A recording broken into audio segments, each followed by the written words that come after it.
Hello, hello. Welcome to The Complete Entrepreneur. I'm excited about this week's topic. We're talking about building the right team, and this is like part two. We decided to continue this topic from last week because it was so engaging and there was so much feedback, great feedback from people. We thought we'd continue the topic of how do you build the right team and what does it actually mean. But nowadays, it is incredible where through the auspices of the internet, we have access to global markets very quickly. But a part of that is how do you build the right team so that you can effectively reach those global markets? It's all very well to say in your business plan, I'm going to reach the global market. I've got my widget, I got my service, and it's just going to be awesome and everyone's going to love me. But how do you execute on that? You can't do everything yourself. You've got to build a team. And how do you build the right team so that you can execute on that? And that's what we were looked at a little bit last week. And this week as well, we're going to be unpacking what it means to actually build the right team for the right stage of business. Quite often, teams can go, or members of a team can go a certain way along the journey with the business. And then some members of the team, they can't go any further. And so you've got to get new people in. And that can actually be quite a daunting task for an entrepreneur, particularly where, as most entrepreneurs do, they end up hiring their friends right at the beginning. What do you do if your friend can't make the journey with you to that next level?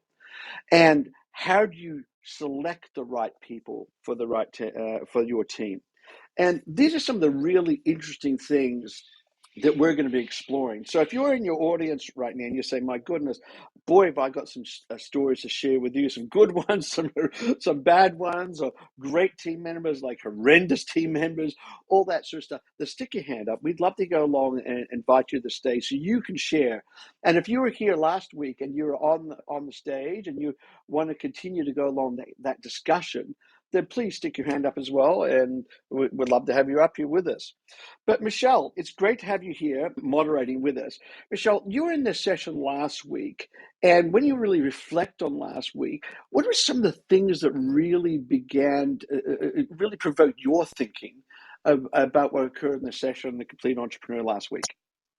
Yeah, it was a really good conversation last week. One thing that really stood out for me was when we were really discussing how important it is to do the pre work. And what do I mean by that? What we talked about is really defining the roles in what the company needs.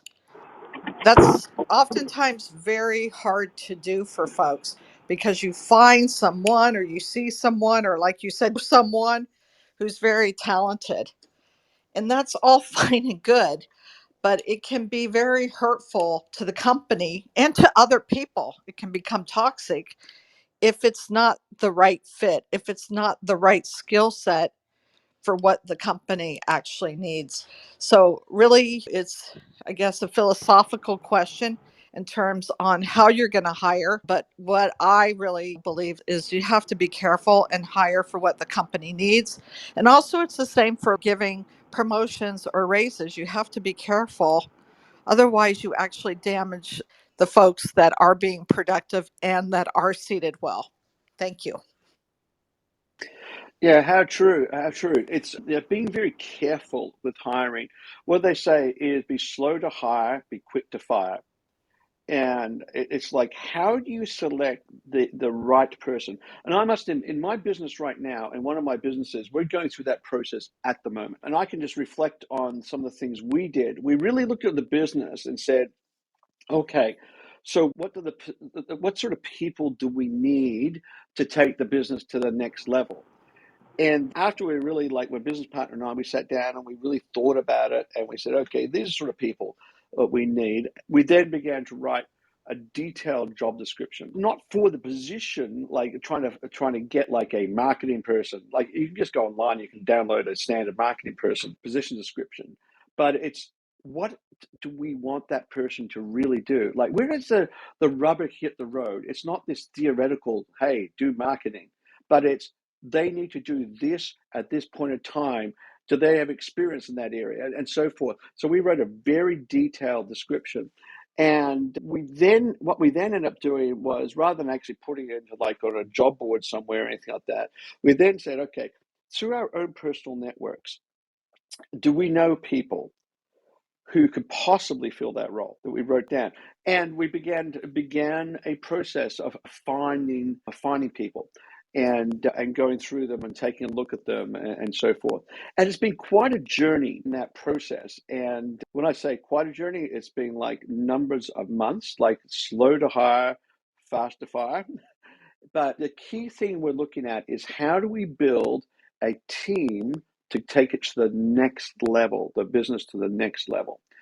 And quite often in that situation, you need to have a different mindset, and also be prepared to have your own, as the entrepreneur, have your own mindset challenged. Because that's really what, if you don't have your own thinking challenged by these new people, or even in the interview processes, have your thinking challenged of why do we do what we do, then you got to ask yourself, are you ready to take that next step or not?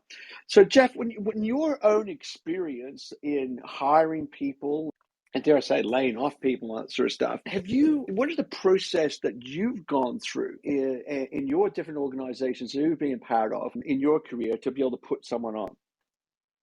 Yeah, gosh, Michael, it's such a rich topic. There's so many different stories I can share. I have a great story about one of my first experiences trying to hire, but I'll save that for a little later, maybe. I think one of the things to think about is there's really a before, during, and after, right? So before, as you started to allude to, you really need to understand what roles you really need to fill.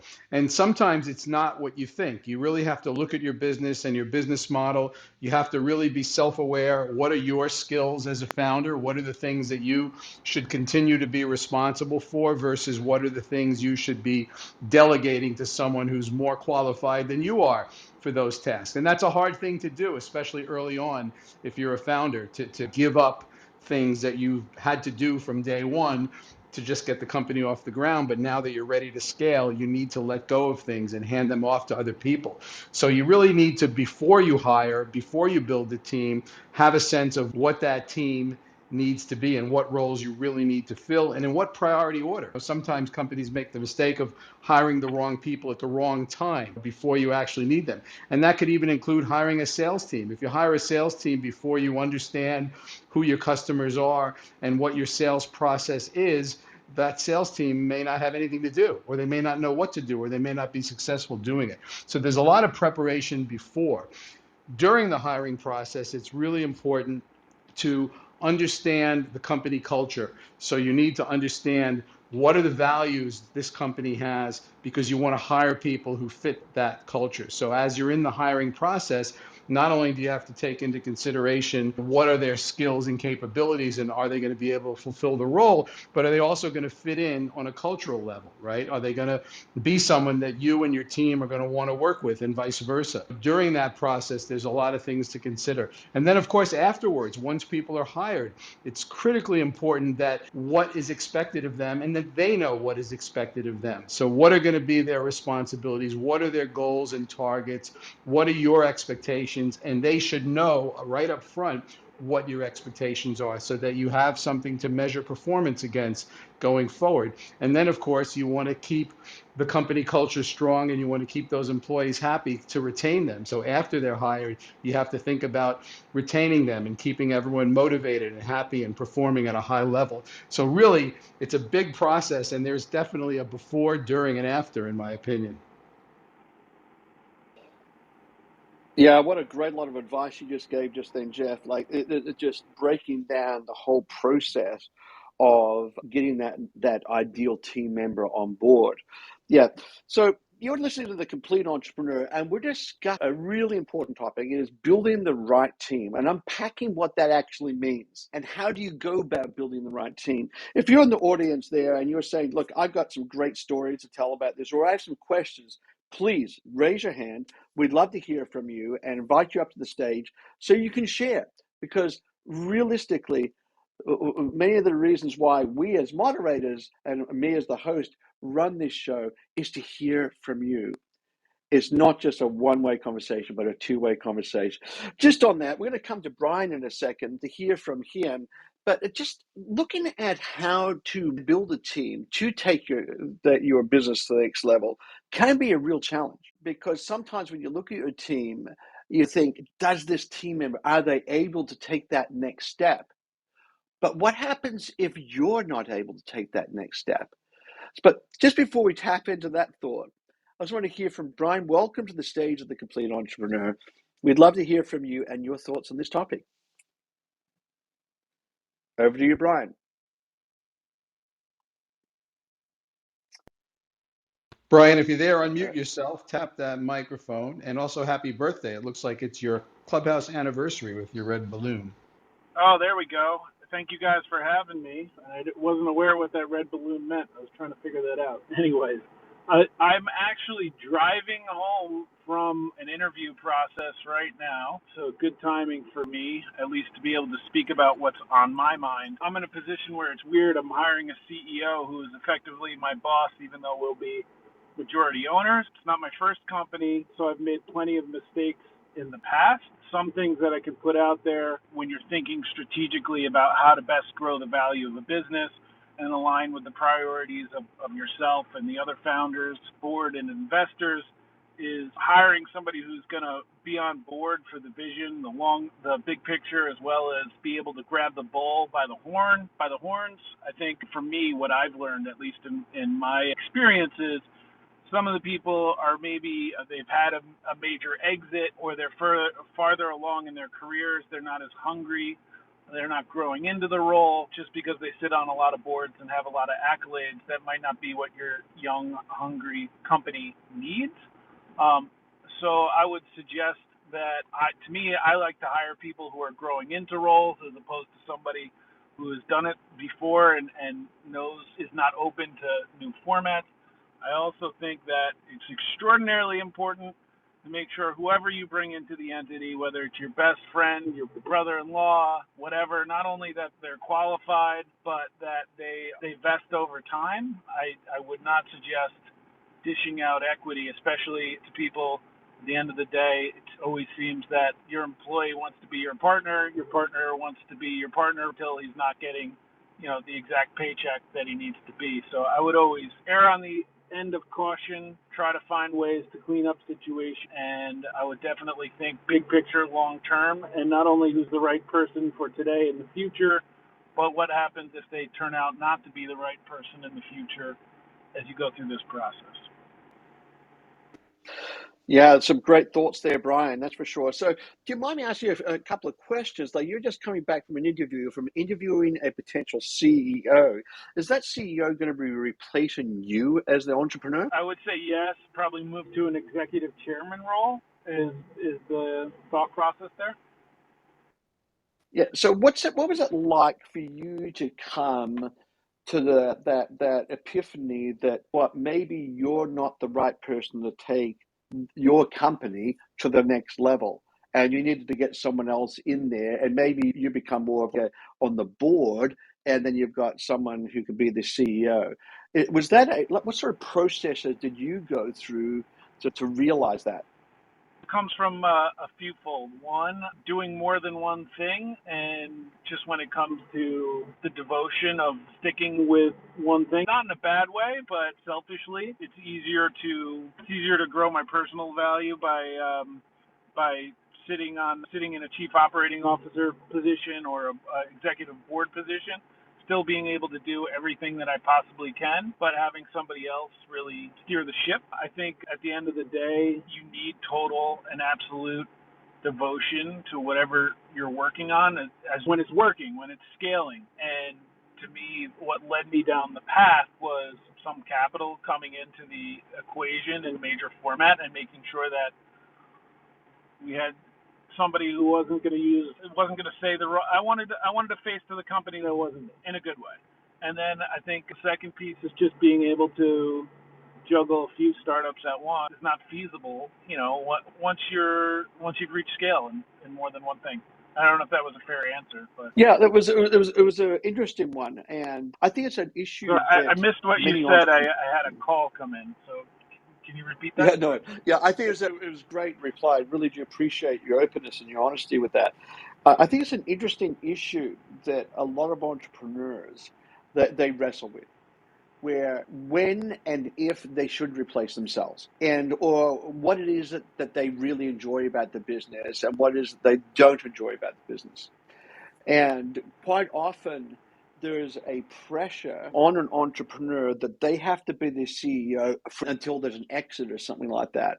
And they've got to be the one right at the front. But is this really the case? And is this the best decision for the business for you to be doing that? And are you the blockage in the team you're building? Is it time for you to step aside and become a director or to be doing something else? And it's an interesting question I've been asking myself in one of my own businesses where there was a lot of pressure to become the CEO. Yes, I could be the CEO and all that sort of stuff, and that would be great. But is it really what I want to do? Is it really what I want to do? Like a CEO as a role, a lot of people put it on their business cards. I'm the CEO and all that sort of stuff. And there's a sense of pride in that and everything. And but as the founding entrepreneur, is it what really lights your fire? And for me in this particular business, I came to the conclusion that it wasn't. It really wasn't. What really lit my fire was being innovative and to be coming up with new, fresh ideas and strategy and all that sort of stuff. And that can be a completely separate role from the CEO. So then you begin to define the team in a very different way of you as the entrepreneur taking a different type of role. And it allows you to blossom, and then you can have someone else in there. And I look at, as an example of this, you look at Sergey and Brin from Google. This is the mega example. And you had Sergey and Brin, the founders of Google, incredibly innovative and creative in what they did, but they brought Eric Schmidt in to be the CEO. So it allowed Eric Schmidt to do what he did best, but also it allowed them to do what they did best and to accelerate the growth of Google moving forward. And it's actually a really interesting story. And to me, it's reading between the lines of what did Sergey and Brin actually, how did they come to the conclusion that they needed to get someone else in, or were they helped along that way and everything like that by some of the private equity may have invested in everything. But it's an interesting question about building a team of whether you, the entrepreneur, are someone that should actually step in a sideways direction, or step in a upward direction and just have a board and have an independent chairman and all that sort of stuff or something. And to make those decisions can be quite daunting and quite difficult to actually do. Michelle, I'd love to get your thoughts on this. Like Brian just relayed that, like he's appointed CEO of one of his businesses. That's a challenging thing to do, and to come to that conclusion, and the humility of that as well in that process. Do you have any thoughts to share on this?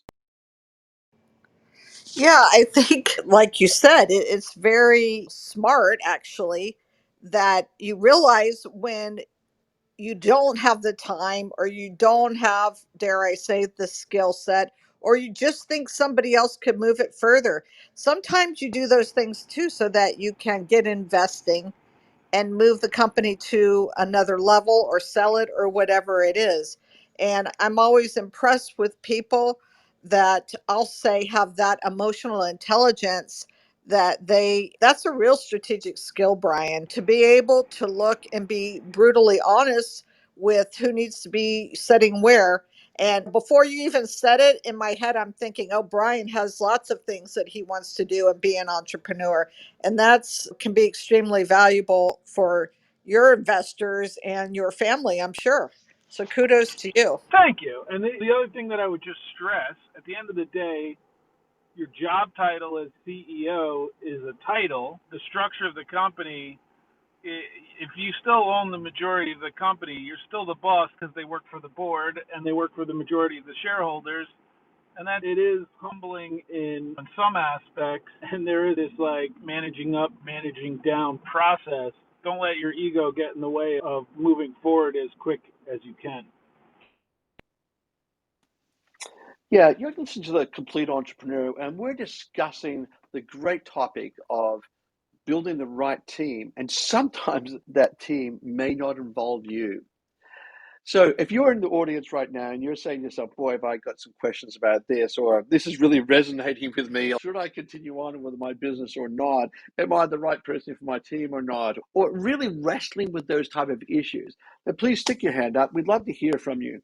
And I really interact with you and understand some of the thinking that each one of us goes through as entrepreneurs. It's really quite exciting, quite dynamic. So please stick your hand up and away we go.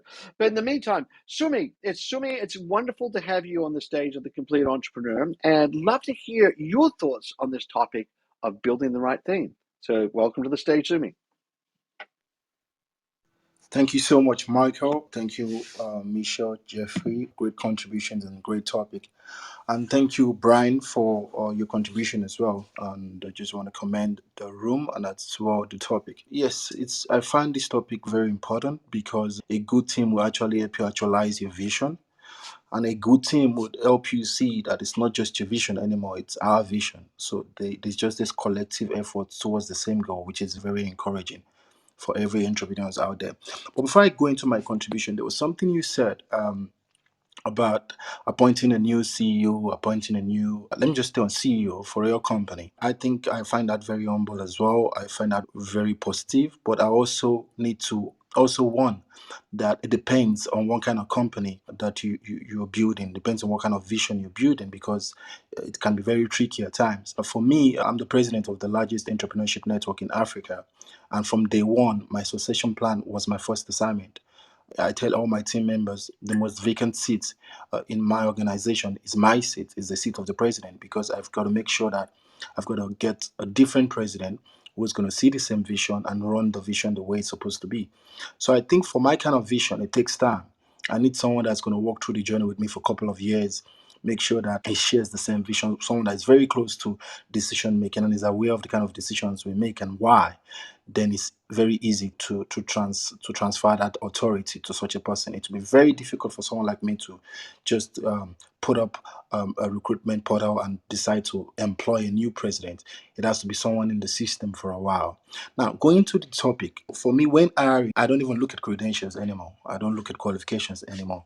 I sometimes even ignore experiences. I strictly go for performance, and I give everyone a fair level playing chance. I just want to go out for the performance. So even if you're a best guy, your paper, your portfolio, your profile says everything about you, I give all applicants the right to prove who they are. Because I must tell you, with my experiences over the years, I've got bonds with so many expatriates, so many brilliant minds on paper, and when it gets to action you find something totally different.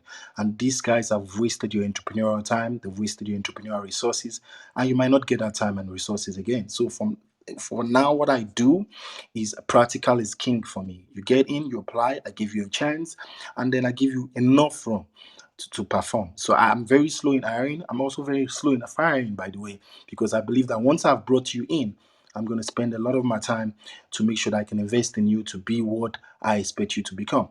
Now, there's one other thing that I do, which is very important. I tend to ask these guys what they see. I tell them about the vision when I'm recruiting, and I ask them, what do you see? Because for me, for what I'm doing, it's a collective effort. It's a joint vision. It's not just a personal vision for me, it's a continental vision.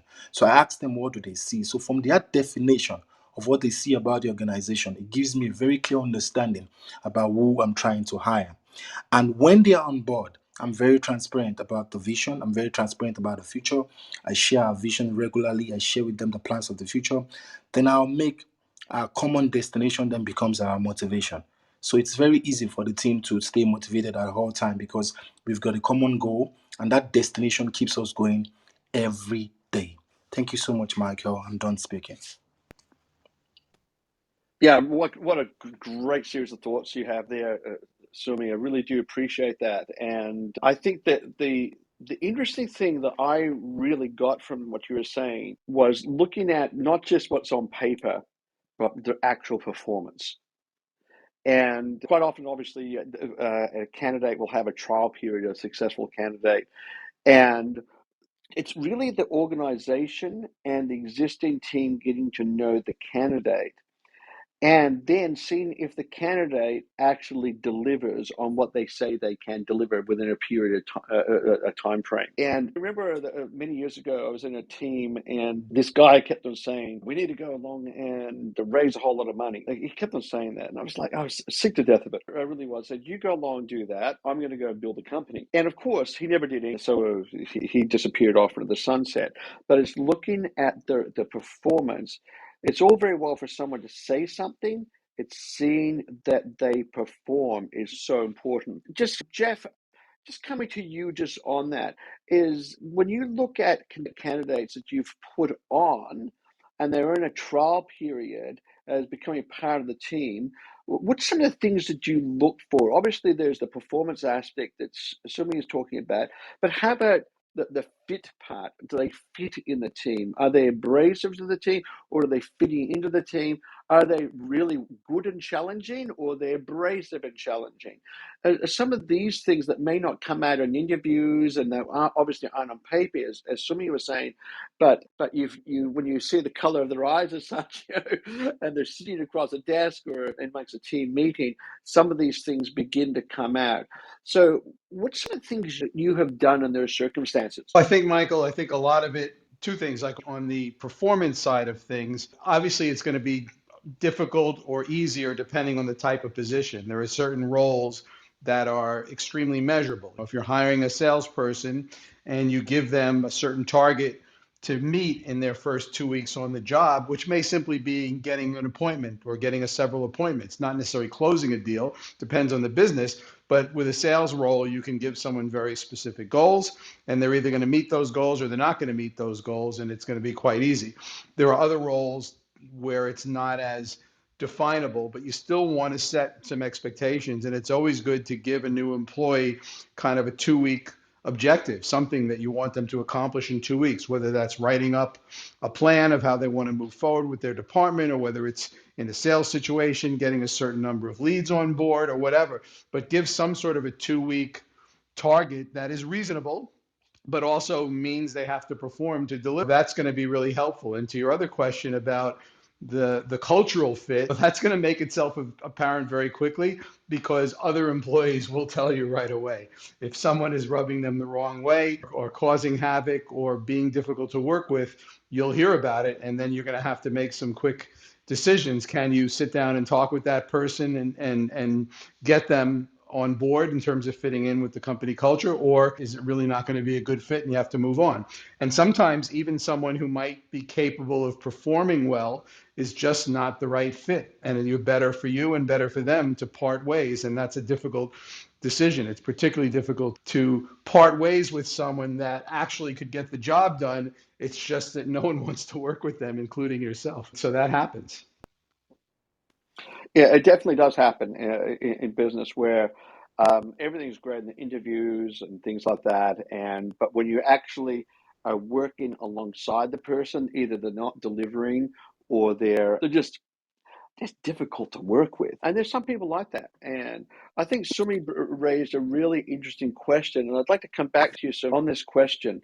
And it was looking at performance versus what's on paper or in the interview. The question is, what are some of the things you look for in performance, Sumi? Is it performance just on how they relate within the organization? Is performance as in they've done these tasks and well done for doing these tasks, or they've met this sales target? What are some of the things that you look for in a person you're bringing into your team? Thank you so much, Michael, and thank you, Jeff, for that contribution as well.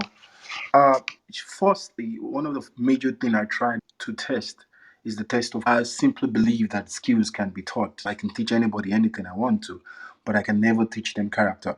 So that's one of the major things I look out for. Have you got a good character? Are you going to come into the team and influence everybody for good or for bad?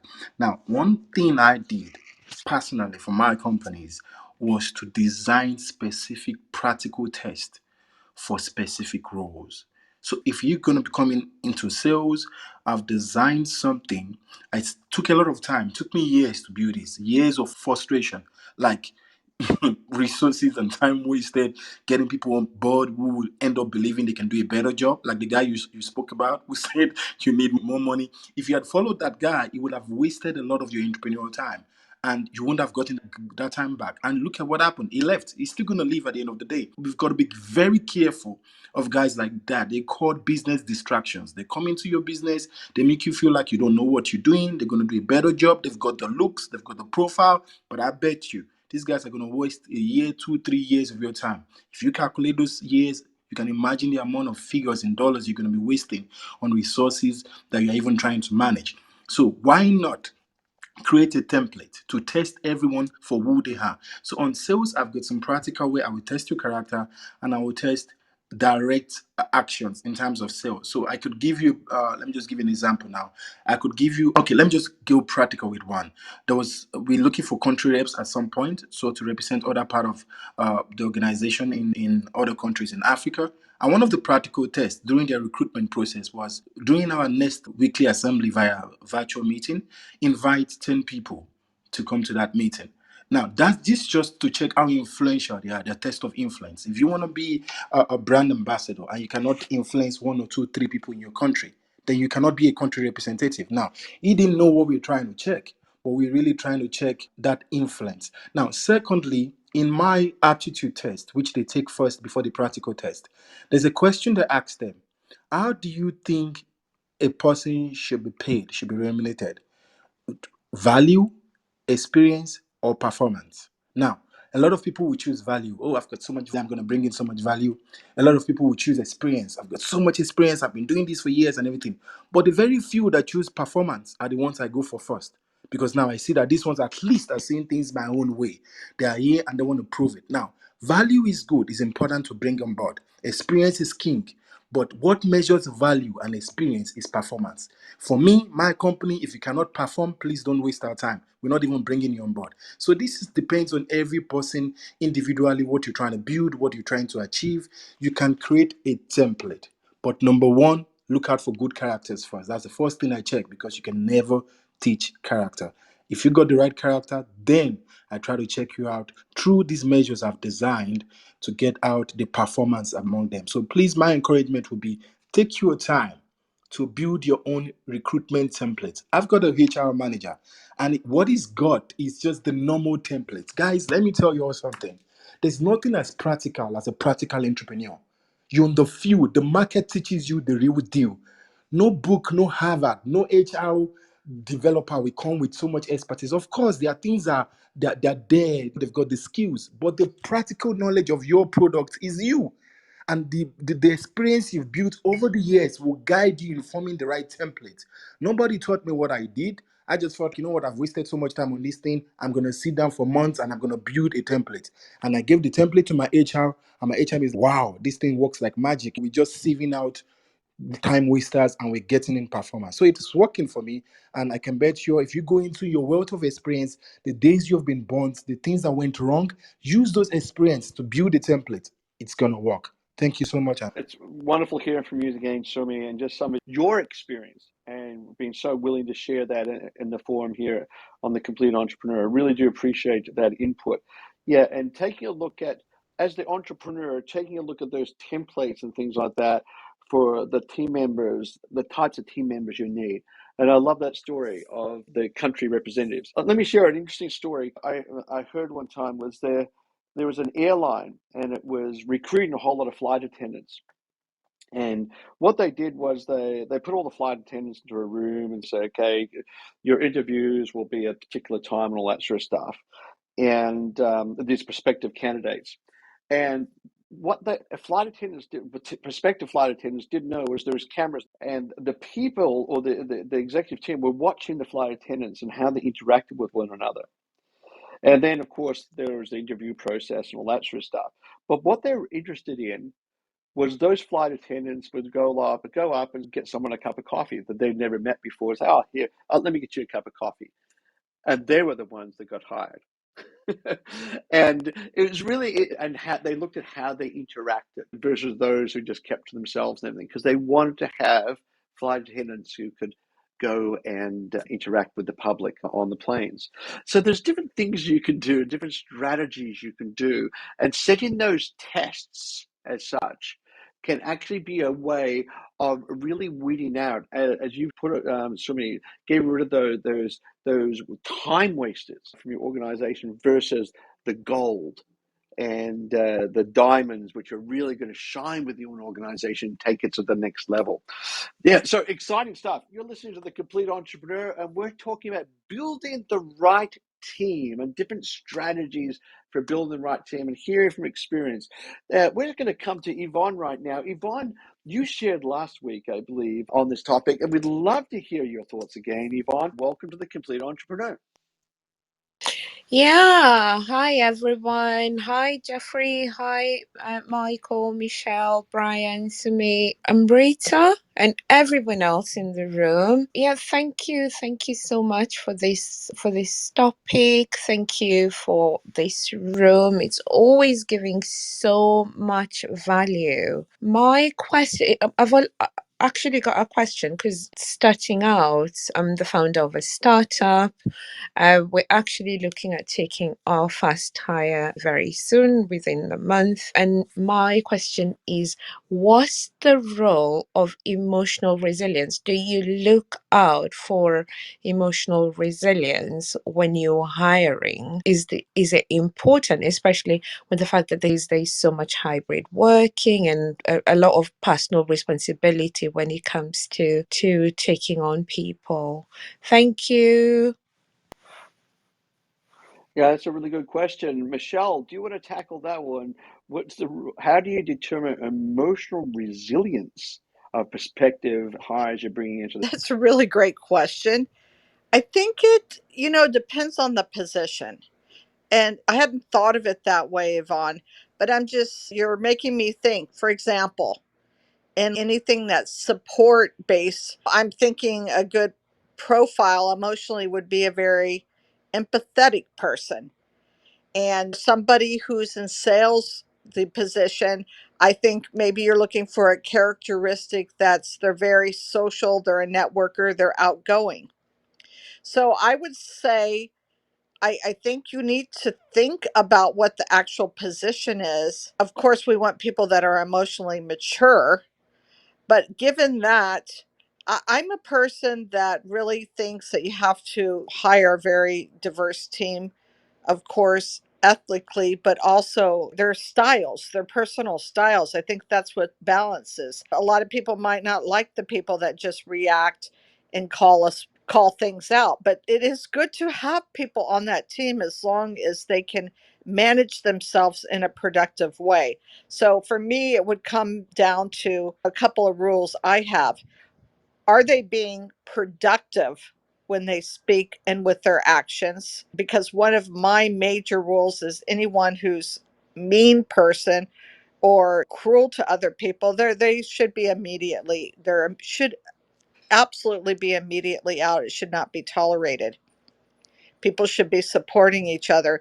But I think not to get emotions in the way if somebody's being direct, not to let emotions get in the way if somebody's particularly social. Those are not bad things. So I would try to pair it up given what the role is and have some complete, whatever your list is, of non negotiables. Like they're not nice to other people or they might say something cruel. You're out. That's my thoughts, just having thought of this. Thank you. Yeah, I think you brought up a couple of really interesting points there for Yvonne, Michelle. One is diversity, but that's not just diversity in ethnicity or anything like that, but it's diversity of opinion and diversity of approach. Because I think that's why you're hiring people, is they bring a level of diversity. But then the other point you brought up which is something Sumi related to, which was if someone's cruel or something like that in the team. And that comes down to the character, which somebody talked about. And like, for instance, one of the rules I have is I always want the truth. I always want the truth no matter what. You do not tell me the truth or you admit something from a discussion, which is essentially a sin of omission, omitting the truth, then it's almost like with me. The reason why is because the organization is, and particularly a team, can only be built and take the whole company to the next level if there is the truth. And good or bad, by the way. Because if there's some bad news going to be said, you don't go on fire to give the person bringing the bad news, but you go along and now got a problem to work on to solve together. And so somebody talked about character before, and that's one of the most important things for me in our organization or any of the organizations I'm involved in is the truth. To be a seeker of the truth and to open up the truth. And you described it as being cruel. Interesting, I just want to jump back to diversity, and then we'll come down to Amrita. Diversity is Oh, an interesting one. There's the famous hedge fund manager from Bridgewater Capital, Ray Dalio. He believed not only in diversity, but transparency with team building. And what do I mean by this? Is that every single person in his organization has the equivalent of like a baseball card on them. So you've got a deck of cards on every single person in the company. And the baseball card is statistics on the person in terms of things like what they bring to team meetings.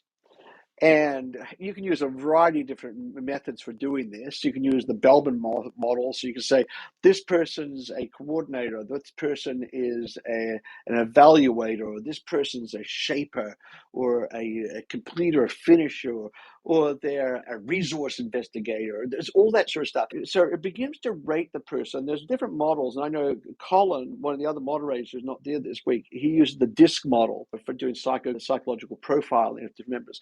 So when a person is speaking in the meeting, you then know the position they're coming from. And you sit there and you go, okay, the reason why this person is being critical or being playing devil's advocate, because their real strength is the monitor evaluator.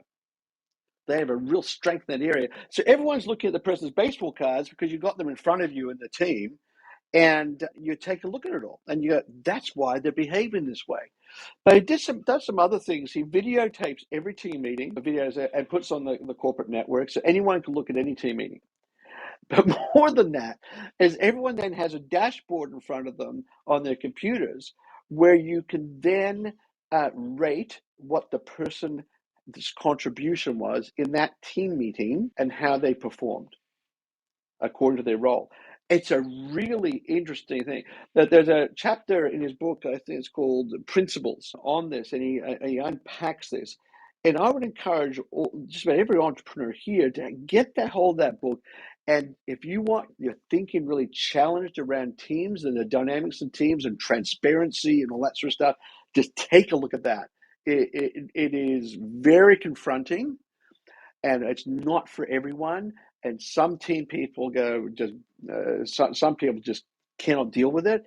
But there's a good reason why he runs the biggest hedge fund in the world, and strives for performance, as somebody mentioned before. Yeah, so it's an interesting thing to take a look at. Jeff or Michelle, have you ever thought of doing something like that, having a baseball card for each of your team members and stuff? Not a literal baseball card, but certainly there's lots of different ways of tracking and ranking performance. There's definitely different levels of transparency, but I think it's really a good practice and it's important. And one way to get transparency across the team, and Michelle and I both have a lot of experience doing this, and we've done it a lot together, is having a daily huddle and having weekly meetings where the team gets together and really just everyone makes a very quick contribution talking about something they accomplished yesterday, the previous day, what they're focused on today, and if they're stuck with anything, if there's something that they could use help with. And just having the group together to answer those three questions on a regular basis is extremely valuable because number one, everyone sees how everyone else is being accountable for their responsibilities because we're talking about actual accomplishments. What did you get done? And everyone has the opportunity to be vulnerable and say, you know what, I need help with this, or I'm stuck with this. And then other people can chime in and help. So it creates cooperation across departments, et cetera. So that's a very simple practice. It's not as formal as having a baseball card, as you said, Michael, for every employee, but it does put everyone out in the open and make them accountable to each other, because everyone has to report in front of the team of something they've accomplished, something they're focusing on, and it's done on a regular basis. So that's a practice that Michelle and I and Colin working together have had a lot of success with.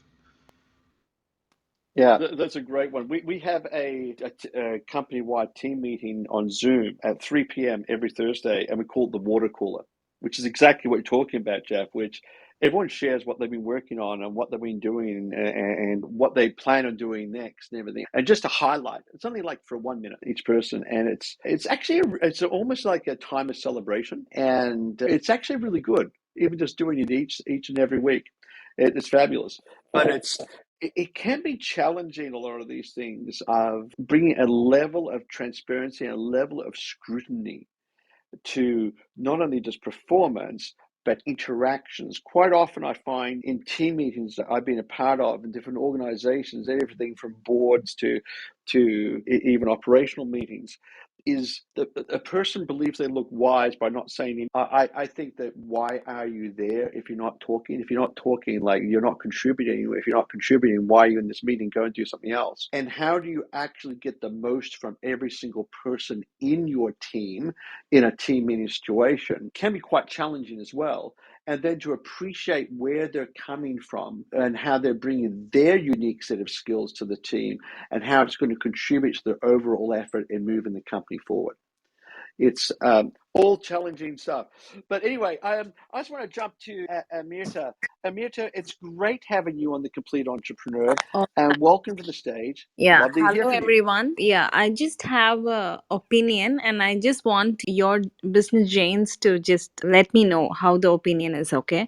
So while recruiting a team or recruiting a member, you shouldn't be recruiting a person whom you know very well.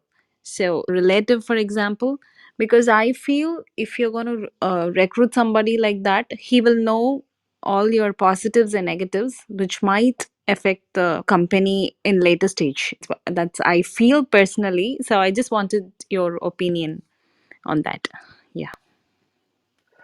Yeah, what a great question that is, Amirta. Should you hire relatives and friends? That's the question. So I think it's okay if they are the most qualified person. I would never, I know some very talented people. I'm looking at Jeff and Michael, and I would never want to exclude them from my hiring pool. But would I not consider other people? Of course, I would consider other people and try to be as objective as I can. Thank you. Yeah, I think you're right in that, Michelle, is that you hire the best person who's going to get the job, whether that's a relative, whether that's a friend, or whatever, as long as they get the job done. And then you set up the expectations with that person and you make them very clear. I have working for me in my current team, I have a person I've known since grade 4, and he's my best friend. Yeah, and he's worked with me for 15 years now, and I trust him. I can turn my back, and I don't discover I've got a knife in it. There's some great positives on that. At the same time, is if we have any disagreements or something like that, we have the history of being able to sort them out in a positive way. I also have working for me my brother-in-law. He happened to be the best person. He's got a master's in computer science and all that sort of stuff. And he's an outstanding developer, very careful with his development. He was the best person for the job. Both those people also know that I'm the boss. Yeah, and despite that, so it doesn't make times like Christmases difficult or standing around the barbecue difficult. No, we're very clear in the lines also of our relationships, that I don't go along and start talking about business related things when we're at a social occasion. I don't do that, or a family occasion. Why? I respect the boundaries, and that's something that's really important.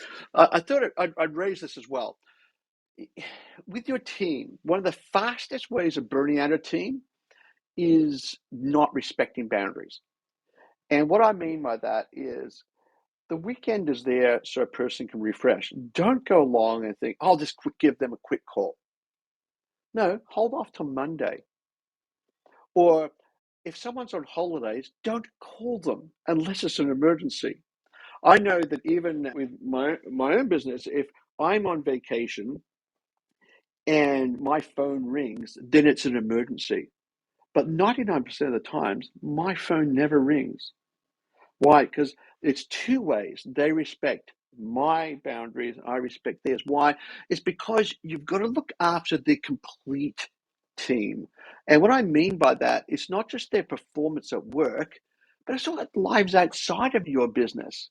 Let them recharge in those times. Let them spend time uninterrupted with their family and their kids. Let them have vacation time.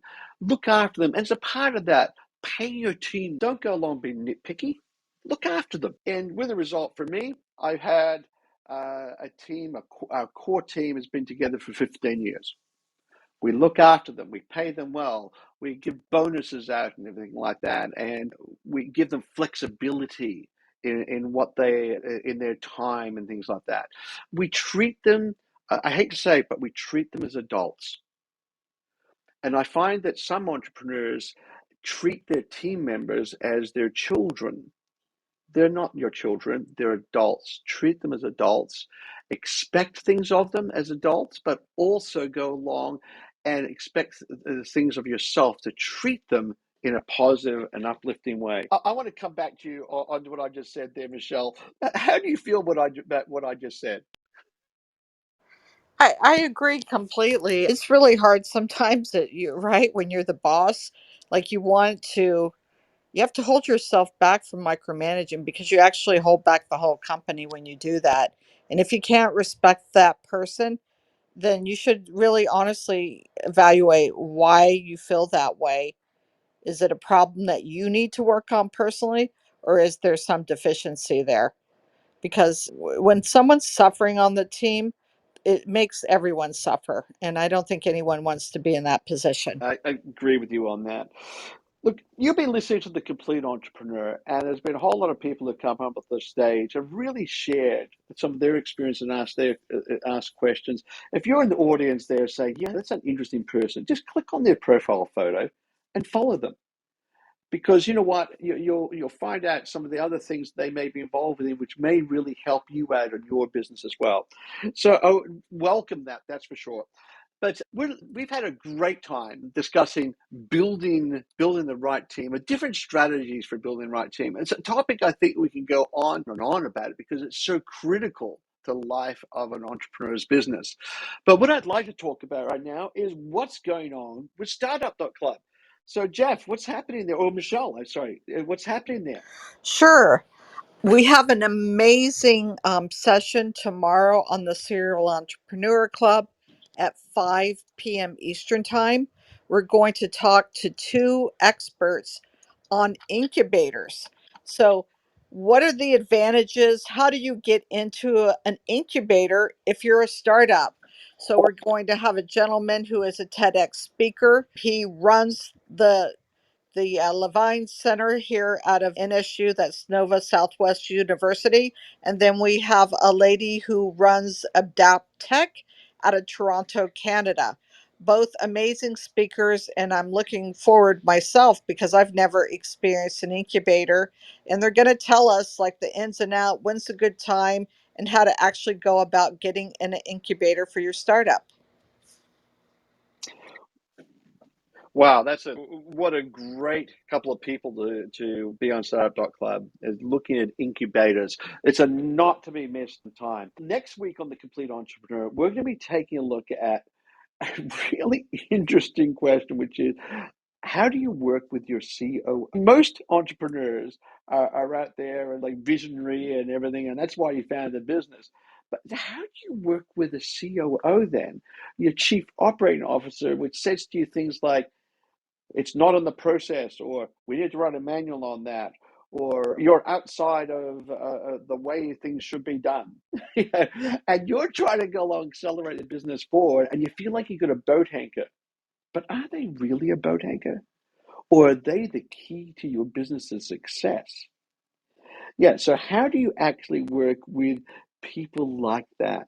And particularly if they're part of your management team as the COO, and how do you actually leverage their experience, their way they do business, and move forward and accelerate the company forward. It's going to be a great time. Can I just say thank you very much to my two wonderful co-moderators, Jeff and Michelle.